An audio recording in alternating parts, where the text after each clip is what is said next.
I'm going to start the session with showing beyond smartphones. Unfortunately, they didn't have sound, so you have to imagine beautiful sound playing at the same time.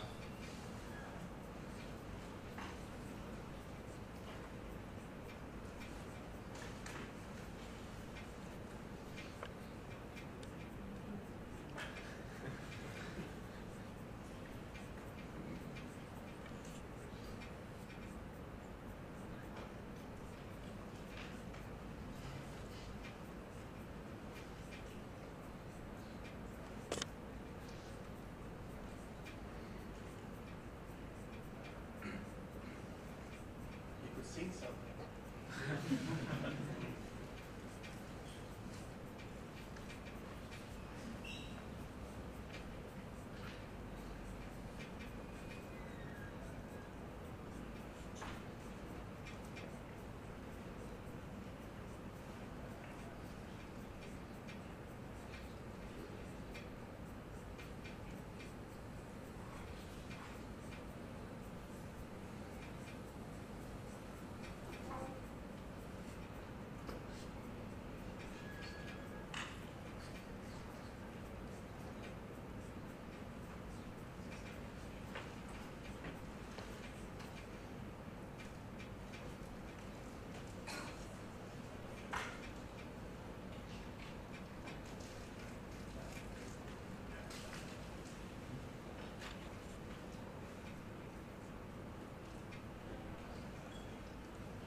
And that was done by my friends at Developer Relations, a part of Sony that does not do marketing. We do developer communication. I work here since a few months back. And I used to work at Sony Research. I used to work as a futurist. I looked into how does innovation arise? What are the drivers of innovation? Why openness? What is it that requires openness to make sure that we get innovation? I'm Troed Sångberg. I started working in the mobile industry in 1998. I've done development on most platforms. And I switched to developer relations from research because it's actually time to take that research and make it into reality. And this session, I'm going to answer a few questions. I'm going to answer, how does tech disruption happen? You might remember a time when we had mobiles without touchscreens. What is it that happens? What requires some new development to be disrupted? I'm going to answer openness. How come openness is so critically important in the world today when you're trying to create innovation? But to talk about that and to talk about the future, I need to start 8,000 years ago. This is what's today known as the Sahara Desert. And humans lived there. 10 million people on Earth in total. Most lived in that, what was then a beautiful savanna. And then catastrophic climate change happened. And humans moved to where there was water. Now before then, humans actually almost never met. Once a year, small populations of humans went and talked to other humans and kind of said, hey, do you know, I have an idea. And we got a reply, and then they went back and thought about that for a year until they meet again. When humans moved to the Nile Valley and got into a society, for one of the first points in human history, they actually met quite more often. And so they were able to get a reply in a few days instead of in a year or so. Exchanging more communication, exchanging more ideas. Now this gave rise to the invention of writing. So instead of having to talk about things and tell stories, humans could actually write it down, and if someone had a question, you could tell them to go look it up on the stone. This is an incredible development for humans. We now can start documenting stuff, bringing a lot of the information together as a package and hand it on. That gave rise to the Library of Alexandria, which is kind of the internet of its day. All human knowledge was available in one place. And if you wanted to learn something, you could go to that place and study that knowledge. You can, of course, realize that what today we have internet, then we had the Library of Alexandria. Basically the same thing. Moving on a bit, there are about 400 million people on Earth now. We have the invention of the printing press by Gutenberg. Now the Chinese invented the printing press centuries before, but at least he used metal types. So we like to, of course, as Westerners, come from there. Now the printing press took a monopoly, monks copying books, and those monks, when they copied books, they often inserted their own views or contradictory opinions into the books when they copied them. The printing press made good copies, and they made them cheap. So if I wanted to say something to the world, I could now write a book, it could be printed, and it could be distributed to a lot of people. A lot of knowledge could be packed into a small piece of volume and passed on to others who could read it and come back with, either their own views or publish their own book. We move on to the 1850, we get the telegraph, 1.2 billion people on Earth. Telegraph connected humans over vast distances in almost real time, so that if something happened on the east coast of the US, the west coast of the US actually got to know about it quite quickly. The latency actually lowered between humans when we started communicating over vast distances with the telegraph. And we also had the first people who went into chat rooms, basically two telegraph operators having nothing else to do. They sat there idly chatting. Good job. We get newspapers, which takes a lot of information about society, puts it out there very cheaply. Basically anyone could read a newspaper, anyone could have access to all that information. They could fill it up and they could study it and they could think about the world and print ideas in the newspaper, if you belong to one of the persons who were allowed to print in a newspaper. We get the invention of the camera, which is the first time in history that we can actually document stuff and relying on that documentation up until the invention of Photoshop. Where you could actually, if someone told you a story, you could tell them pics or it didn't happen. Great invention. Moving on to 1930 about, 2.1 billion people on Earth, we get telephones.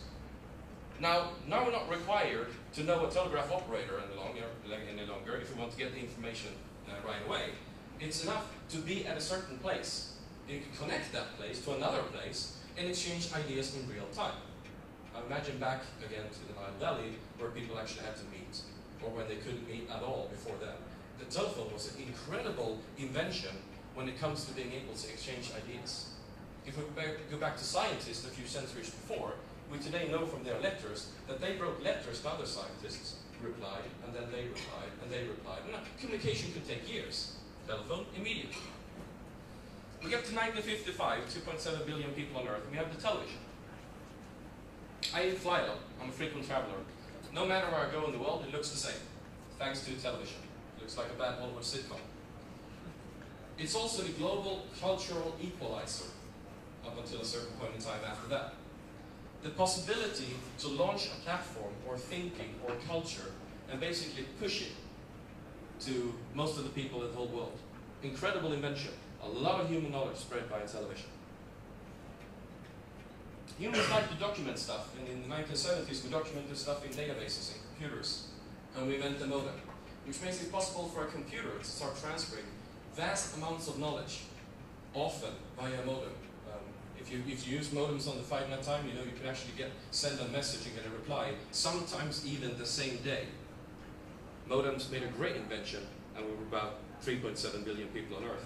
Now I'm coming up to what's important, of course, the internet. Being commercialized in every household starting about 1995, which is the Library of Alexandria all over, but globally.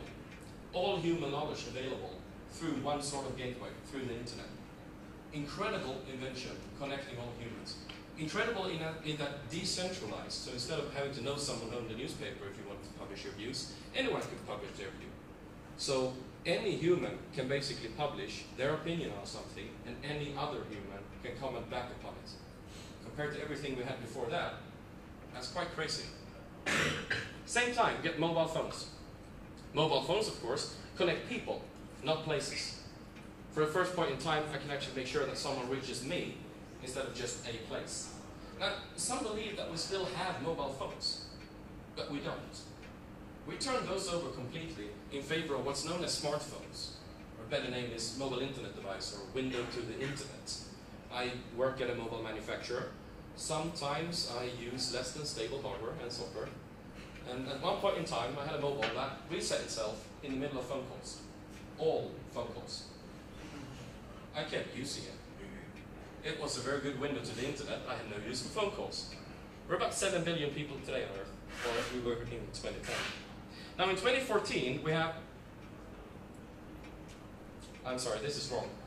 This is in 2009 at CES, huge conference in Las Vegas. And that's Tom Hanks wearing Sony SmartEyeglass, or the prototype we had back then. We've been working on these for about 10 years now, and we showed them in 2009. And if you want to watch a funny video, go look that up, because Tom Hanks goes way off script.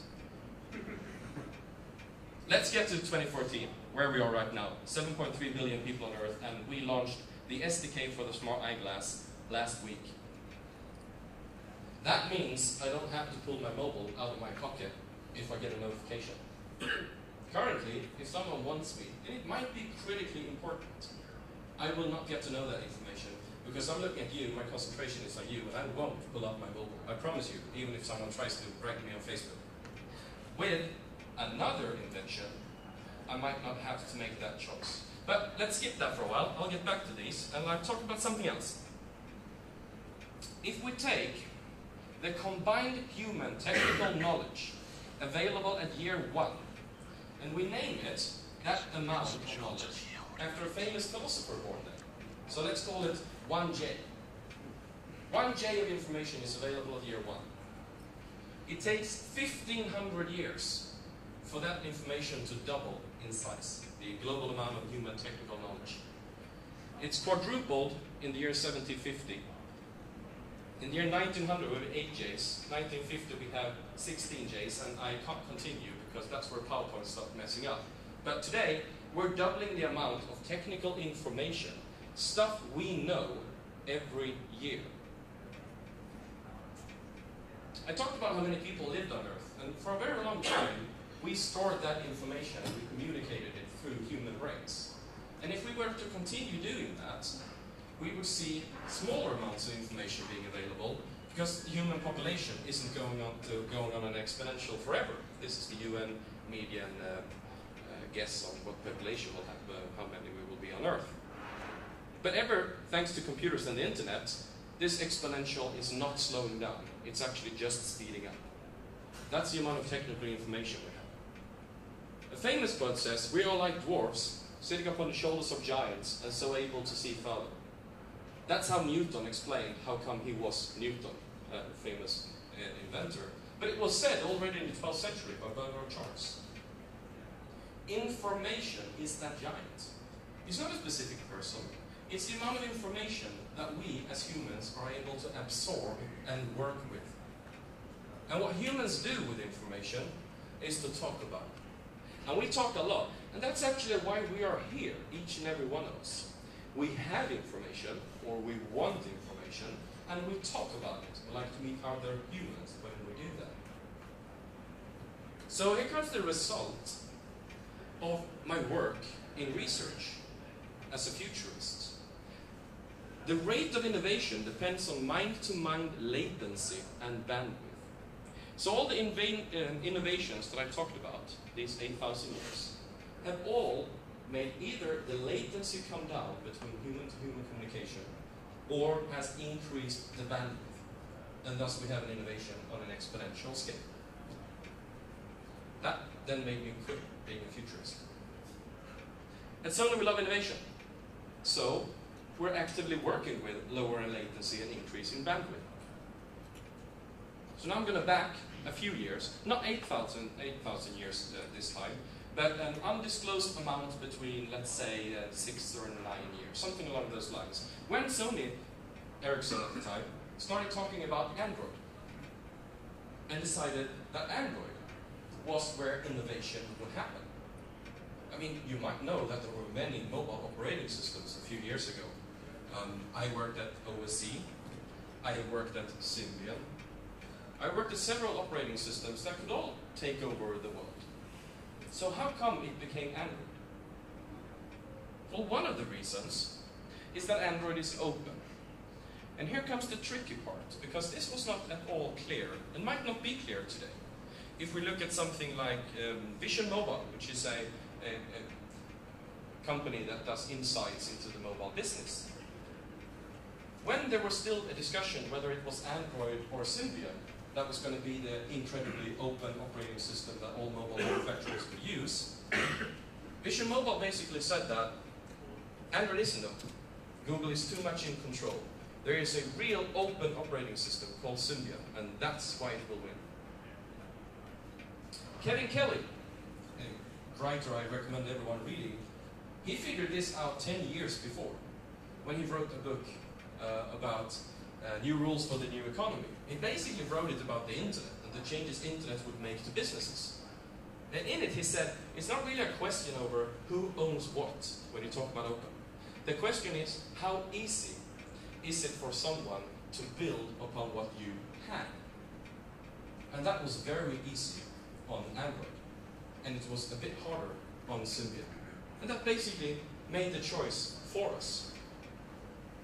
So we embraced open, and we went Android. And we've embraced it ever since. You know about open bottlers, you know about us publishing source code on kernels, etc. We actively work with open source as part of openness. In 2006, the technology department of Sony Ericsson, which is where research were of the opinion that mobile carriers would never accept open source into their networks. That was the communication back from carriers. If you had just listened to that, you might not have thought that an open source operating system would actually become big in mobile. So you have to figure out, what is it about open source that makes it relevant for innovation? Now, you all recognize this guy. I mean, he's pretty famous. That might help. This is Richard M. Stallman, founder of Free Software Foundation and author of the GPL license. He had an idea that was revolutionary.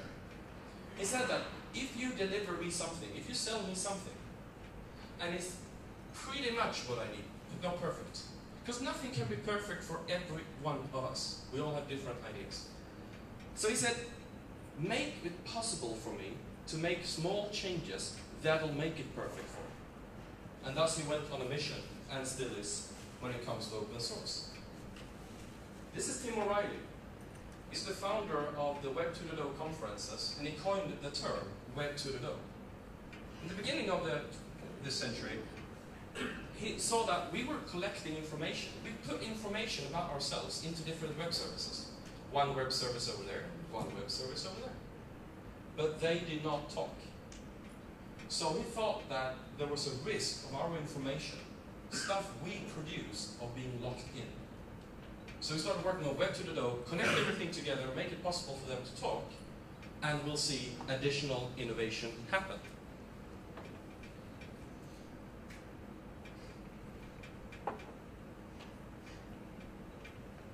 We have a generation that has grown up, basically said, sharing is caring.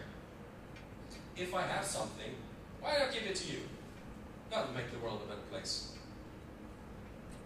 That's an interesting way of thinking about digital, about knowledge, and about information. It turns out that all of these three things together, while separate, are part of something called a participatory culture, which is something that's studied when it comes to humans. It's basically the opposite of being consumers, that we instead require to be part of the things we use. Eric von Hippel started writing about this in the 1970s. He tried to identify how does innovation happen, with the hypothesis that it wasn't the research departments at large companies that actually made all research and decided what would happen in the future. And maybe everyone read his books, or he was just right on time, but consumer involvement in product development measured started to rise in the 70s and has continued to rise ever since. It's actually wrong to talk about consumers. And it's actually wrong to talk about customers. Because in today's world, we are all colleagues.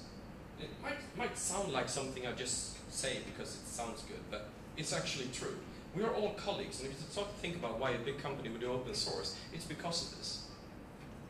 That changes some other things. It's a great book called Starfish and Spider that looks at the difference in a company or a cooperation between companies and others, or just between people, that are run as a starfish. decentralized, where each part can be in control, or as a spider, where a head decides and the leg executes. Now, if you cut the head of a spider, it doesn't do much, or cut the leg of it. But a starfish just grows up. And it turns out that a decentralized way of running operations is much, much more efficient when change happens. And oh boy, does change happen, as we saw with the amount of technical information that arises. A starfish, a decentralized organization, is run as a meritocracy. Meritocracy. It basically means he or she who does the best job or knows the most will win, will get their will through, will make stuff happen. That's dangerous. That scares a lot of people. It's basically the same as Darwin's survival of the fittest. Now, I like working in a fit organization. But if you're an incumbent in an industry, if you already have a great position, you're going to get scared when things go the way of meritocracy. But as Seth Godin explained in Linchpin, and as Brian has written about in the evolution of technology, change still happens. People might try to stop it. And that's a psychological thing for humans. Change, back when we lived at the savannah, was likely worse for us than no change. Change basically was dangerous, and no change was safe. And we still react that way with our brains if we don't actively try to control it. And you might see in the mobile industry, the switch from mobiles to smartphones, that some companies did not change, and they are basically not with us today. So, Android and openness and open source and decentralized organizations and everybody cooperating, are we now happy? Have we reached nirvana? Is this the average developer? In some ways, might be. No, says some analysts. If we look at Android, the 64% of Android developers aren't making enough money to sustain app development. Now that's a scary number. Quite a few of you are developers. I've talked to you during the day. So if we just look at the number like this, we might feel that there's a problem in the mobile industry. So let's look into why we do stuff. Because it's not just about money. This is a graph from Crossing the Chasm, which basically describes where do you see the different kinds of people. You can call them developers, you can call them inventors, you can call them participators in product development. And at the very left of this graph, there are not that many things being done, products being made, apps being made, money to be made, etc., etc. But you still see each and every time people who want to be there. There are the innovators and the explorers, the one that jump on every new thing that interests them and put down an enormous amount of time and work, and they aren't looking for money at that time. We call them hobbyists and explorers. The gold seekers, work for hire, etc., comes later in product cycles. They're not the ones that jump on each and every new technology. So why is it that we do this then? Because I'm also one of the guys that jump on each and every new technology. We're working the gift economy.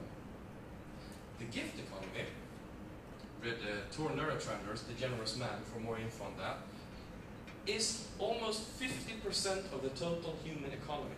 But we never give it a number, and we never use it when we're calculating BNP or wealth or income. If I have a lawnmower, and my neighbor comes up to me and says, "Dude, can I borrow your lawnmower?" My reply isn't, "Yeah, that'll be $10. Why not? Because humans don't just work for money. We do things because we feel it's a good thing to do, because we like to do it, because we kind of expect that in the future it might be beneficial for us. Lots and lots and lots of reasons why we do stuff. There's been research done into why people do open source, because boy, many people were surprised and believed that open source developers would kind of quit. And it turns out that open source developers do it for intrinsic values, for their own sake, because they feel that they want to explore, they want to achieve something, they want to create, make the world a better place, And then we go to psychology, which knew this all the time. What are the drivers for human motivation?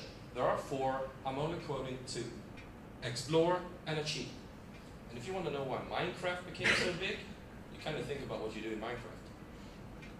So when people talk about, oh, there's a problem because developers aren't making money, they're wrong. Free only exists if you only talk about the gold economy. As soon as you start talking about the gift economy, you have to bring other values to the table. So instead of incentivizing everyone by saying, let's give you a lot of giveaways, or let's give you a lot of gold, you have to give them something else, something that's worth exploring and achieving. And now, I came back to SmartEyeglass. Because this is at the edge of innovation. This is where you're allowed to explore and innovate, and everything haven't already been done. We released the SDK for this 1 week ago. It's not on the market, it will be that in Q1 2015. But we released it anyway because we want to have people starting to explore it. And I can see on Stack Overflow that people are already exploring it and asking us questions. So let's tick that box, exploring. I said we were a company that loves innovation and that we love openness and open source, so we tick these boxes. So what's the difference between this? Why do I say that I'm at the edge of innovation when I know and I can see that there are other products that some might feel to be similar? We don't give you eye strain. You don't have to focus on a small screen that's just centimeters from your eye. That hurts after a while. And we do in-view augmented reality, which means, did this mic turn off? Yes. All right, out of battery, I guess. I'll just speak louder. Is there another mic? Let's try that.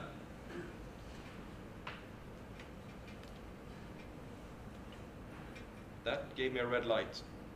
That gave me a green light. We'll go! Right, cool, thanks you. In-view augmented reality. I can easily put a second screen up here or on my arm. We've done that. Let's put a screen that's right in front of you, right where you're looking at this very moment, and let's see what happens.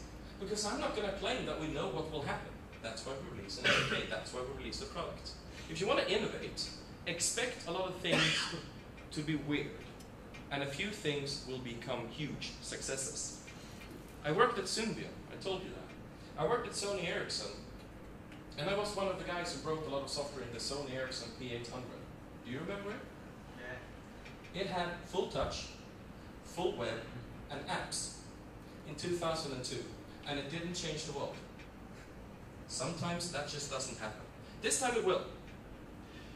So, we released an SDK. In that SDK, without having access to the hardware, you can do augmented reality development right now. You can test it on an emulator on any Android mobile. That ticks another box of the things I've been talking about. That ticks low latency. To create innovation, we must increase bandwidth and we must lower latency. So the time between being able to start innovating and to be able to test and run this stuff needs to be as low as possible. Thus, an emulator. If you've ever done development for SmartWatch 2, which I've seen handed out here just before I started my talk, you can almost take your app and run it directly on SmartEyeglass. You might need to change a few stuff. The resolution of the screen is different. There are a few sensors and stuff that is different if you use them. But otherwise, I ran a hackathon in Berlin a few weeks ago. Some SmartWatch 2 developers came to the hackathon, and their idea for the whole of hackathon was to port their SmartWatch 2 app to SmartEyeglass. They started up the SDK, compiled it, ran it, and then started to wonder what they should do the rest of the day. That's called defragmentation. We all know that fragmentation is bad. If you're developing something, it's not good having to test it on many different platforms. We'll try. We'll try to make the SDK similar. We'll try to lower fragmentation, because that is a driver for innovation. Now we do lots of stuff. And others, amazingly, do stuff as well. So there's lots of stuff on the market. Lots of wearables. Lots of things with internet. Things with internet we kind of do because we're not really sure what's going to happen. My mobile is in my pocket. Stuff might happen. Is it my SmartBand that's going to vibrate, or will I look at my watch? So we do a lot of stuff. just to get away from having to look at our mobiles every time, because our mobiles are in our pocket. That's called friction. Currently, it's stopping innovation. And so you see the whole industry trying to get over that hurdle. One of the things we did was SmartBand. You put it on your wrist, it collects data about you. It puts it into an application called LifeLog. LifeLog knows a lot about you. Now let's remember what it is that Tim O'Reilly said about Web 2.0. Taking all my stuff, putting it into a web service, how will I get the stuff out? That's what we want to know, because that's going to drive innovation. So I'm happy to tell you that we are going to create web APIs to this LifeLog service, so that the data that's collected is going to be able to be used by other applications on other platforms, etc. We like the web. When we do cameras, we web enable them as well, so that you're able to write for them. There's an SDK. If you use that SDK, you're going to be able to write stuff that works on iOS, works on Windows, works on Android. We don't really care about that, because the most important thing for us is that it works. Alright? The ones of you who are developers, I'm happy to then say that we don't try to invent new technologies, because that will lower innovation. We want to raise innovation. Thus we use standard SSDP and JSON. And now you're done with the cameras. That's called openness. That's called making sure that we don't close anything off, making sure that we don't lock people in. So I'm going to do two examples. One that's out and uses a camera, an Internet of Thing, together with your mobile. So you put a camera, a web-enabled camera on a golf bag. I mean, everyone here golfs. I did it 10 years ago. And it analyzes, it records your swing, and you then transfer that to your tablet or your mobile, and then you analyze the swing, and the swing is going to tell you that you're bad at golf, because that's all the info I ever got. Alright, that's one application. Very specific use case. The equipment used is quite expensive, yet it's a very popular app. Why? Because it solves a particular issue for the ones who want it. I have a friend who's a bus driver in Sweden, and he told me that his company has installed 3 different screens in the dashboard. And they require of all drivers that they must look at those screens while driving. It contains information about, I actually don't know the first one, but the second one contains information about where they are timing-wise on their route. And the third screen contains eco-driving information. So are they actually driving well? Are they saving fuel? He told me, and looked at me with almost tears in his eyes, and said, give me augmented reality visors and put that information in front of my eyes, because I'm now a bad driver, having to look down on screens on the dashboard instead of on the road. Alright, that's a very specific use case, but it will make someone's life a lot better. And that's the conclusion when it comes to all these SmartWear and Internet of Things, all these other devices that are not mobiles. It's probably not going to be one general platform. It's probably not going to be that you deploy an app once. It's probably going to be that we have to look for verticals, solving specific use cases. Now this is what explorers are really good at. Having an itch and wanting to scratch it. Wanting to change one thing to make life better. And the amazing revelation is then that this is also what makes more money. So as a developer, if you target a business or you target a vertical, you are making more money than if you just try to deploy for as many as possible. So in general, I'd say that develop for verticals. Smartphones are everywhere. They're a commodity.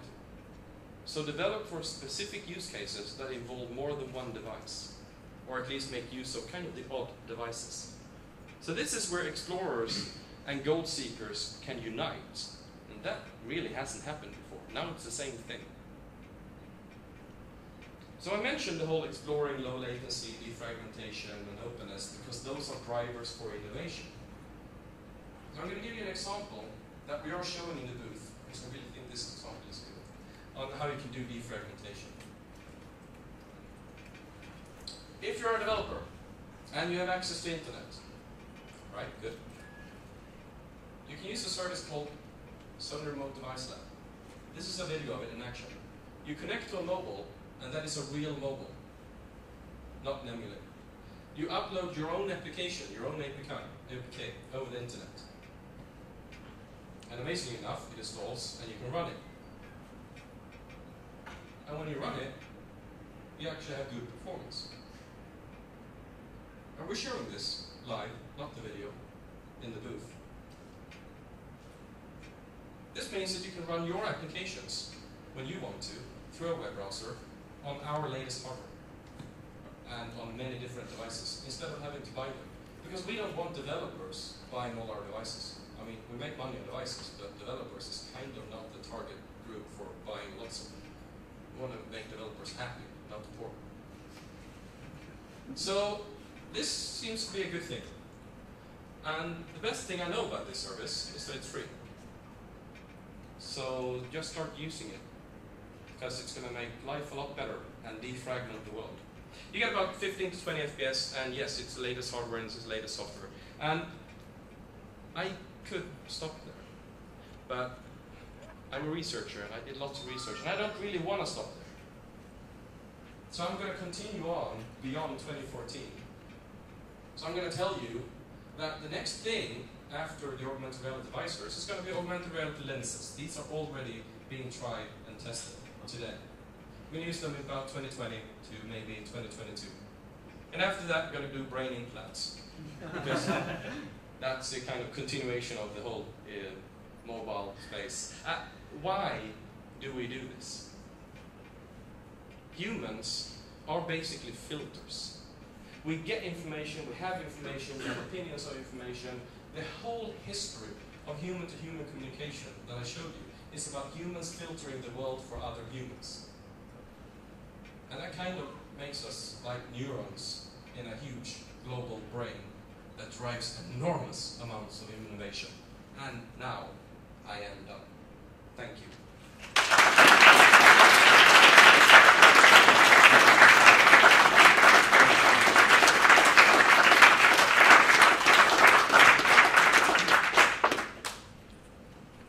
I'll happily take questions.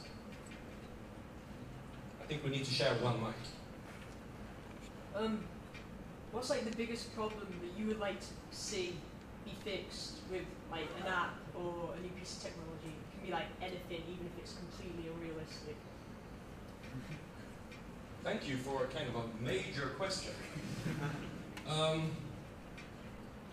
The biggest problem that I see when doing innovation is visibility. So if I want to fix something, and I have no idea how, that would be visibility. How can, through all this that happens, the relevant stuff filter through to me? I mean, I'm a user on a big, well-known social network, and I kind of don't really see their filter working that well. It's not really the things I want to see that I get to see. But if I could change anything when it comes to deploying an app, it's visibility, or deploying a new service or a new product. How is the most relevant things for me shown to me? Does that answer your question? Sort of. Yes. All right, thanks.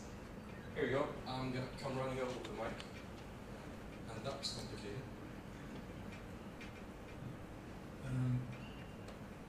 So you talked about wearables and the Internet of Things. What's your stance about, well, these devices, they will gather additional information about people when you use them. How's your stance or some stance against privacy issues? Right, another great question. I hadn't been to an XDA event before, but my colleagues told me I would like it. I do. The general view is you own your data. There should never any be a question about that. Then you might, for some reason, allow your data to be used for something. And we do that every day. Basically, by existing, we allow ourselves to be used for advertising. I think what's really important is to never lock your data down. So, as I talked about when it comes to LifeLog, which knows a lot of things about me, it's at least important that I get to see all that data and to be in control of it. I got a question from Boris, who's the founder of DroidCon, the conferences, in New York a week ago. So he told me basically, how do you see your employer having access to that data? And so the immediate example I came to think about is, right, so let's say that I as an employee get to work one day, really, really tired, excusing myself, not being that well off in the meetings, and basically doing good work. And then my employer tells me that, yeah, I saw you were out and about, and that you bought Destiny yesterday, and then you only slept for 3 hours. So there is an issue when we start collecting all that data about ourselves in how should others get access to and what should they be able to do. But let's at least start with not locking it down, because I think that's a good start. Thanks. Yeah, there's people left.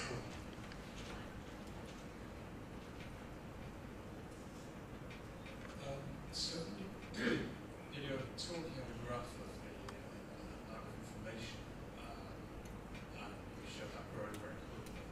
And you also touched on what was the filtering part. So, how do you see the solutions to that? The fact that people can only deal with a certain amount of information. How do you deal with this mass quantity of information? So, you have to filter it somehow. But not all the data is equally useful. You might want to know about how you get some data. So, it's social media, it has interest in individual statements or general sentiments about something. How do you see the best way to approach that kind of problem? That's a perfect example. There are some who really believe that this information overload will affect us negatively. My fiance is soon to be a psychologist. That's actually her field of study. However, my answer is not going to touch upon that field of study because no one can understand it. So I'm going to talk about intelligent agents. You might have heard about IBM Watson, winning Jeopardy, now being upgraded, etc. Right, so that's a web service, and let's everyone use it.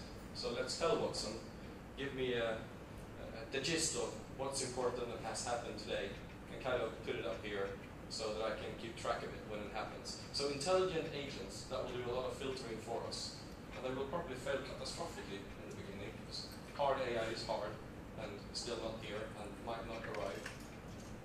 But I think we'll need to go there, because we are not going to stop creating new information. We're going to continue on an exponential path of creating more information. So I think we need to offload that from ourselves. Because I agree, it is taxing on the brain to keep track of too much information. So I'm going to go back to my example of my mobile buzzing in my pocket. It doesn't matter if it's my fiance telling me that my little kid has hurt himself, or if it's a colleague tagging me somewhere and saying, dude, let's go out for a beer. My mobile is probably going to buzz the same way in both situations. That's horrible. I really want to know about the one, and I can wait with the other, depending on what I'm doing at the moment. So let's start trying to fix that, and of course I'm going to then comment on, it would be great if I had my SmartEyeglass on, because then I could see it immediately. Right, thanks. Here you go.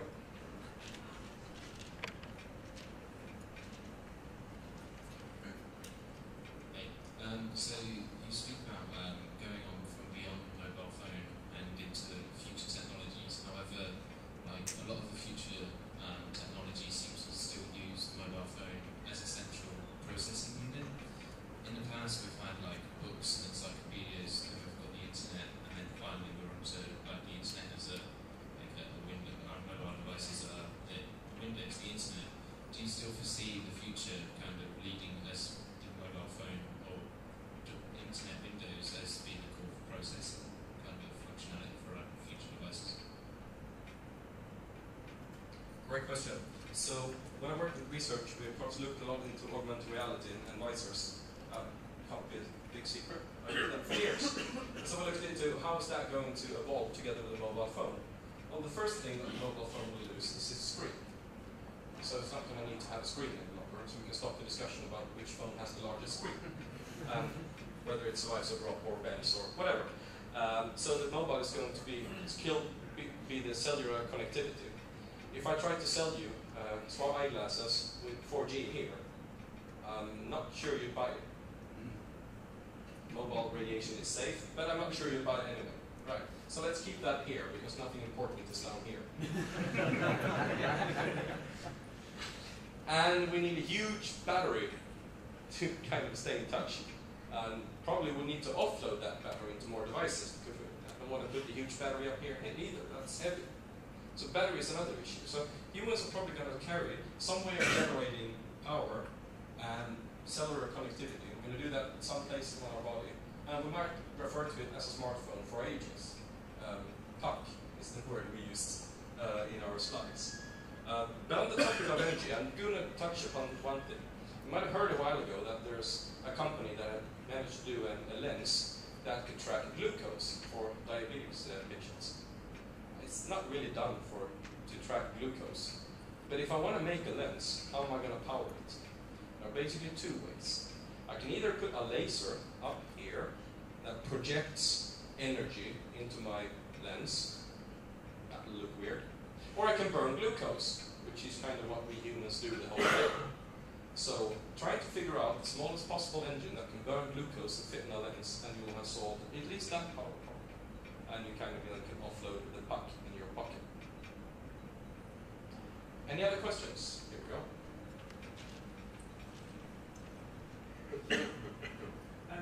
In the beginning of your presentation, you mentioned about how society is sort of changing. We're moving away from this whole buying things and selling things, and it's becoming a giving society. It's or at least like most of society is more about giving and rather than trying to monetize everything.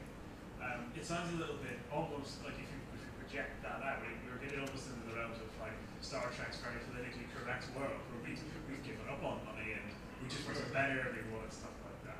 Is that something you can see happening in the future?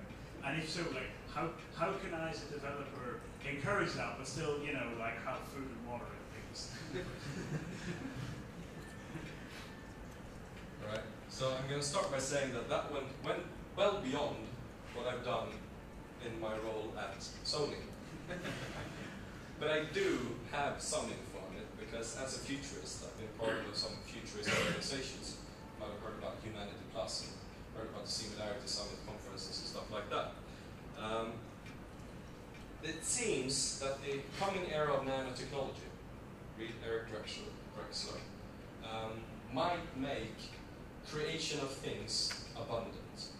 And solar energy, which is on a path to kind of cover the Earth, not cover with solar panels, but give us enough energy in a few decades with current pace of development, that could create such a future. What I did learn as a futurist is that you can't predict the future. So I might have an opinion on that could happen, but on the other hand, the speed with which we are able to detailedly map a brain tells us that in about 2048, we'll be able to convert our biological bodies in the brain into central processing units. So we might not need to feed the bodies. But now we're well off in futurist projections, and the one thing I know is you can't predict the future. Right. Here we go.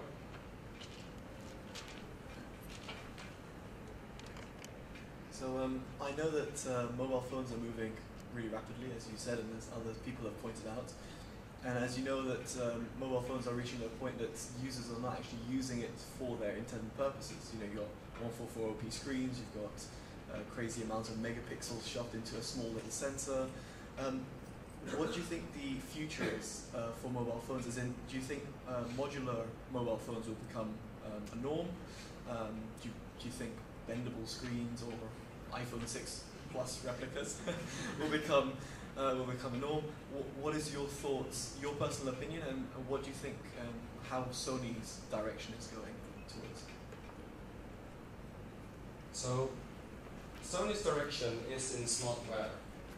It's in basically asking the market, look, here are the devices that we made. They are a bit different, they solve different use cases, and we want you to tell us which one you want. Because, and this is a Steve Jobs quote, you can't ask users what they want. They don't know until you show them.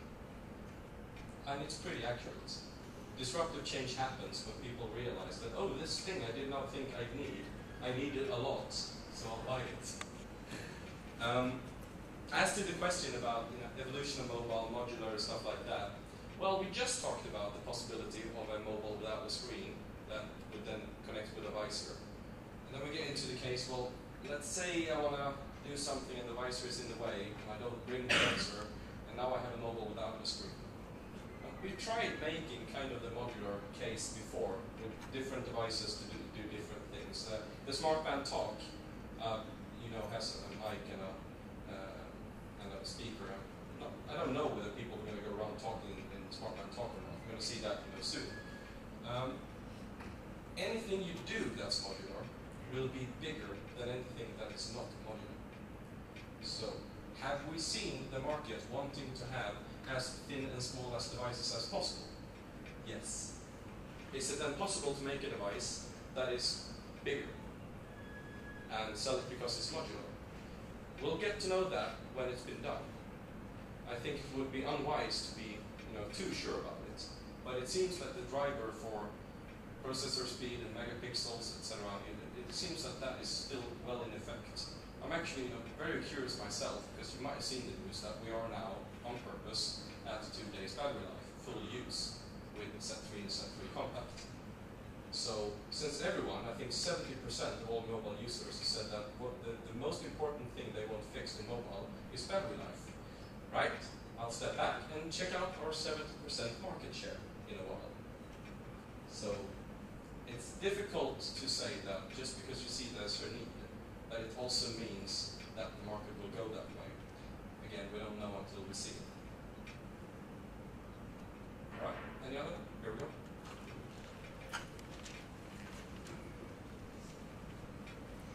Okay, hi.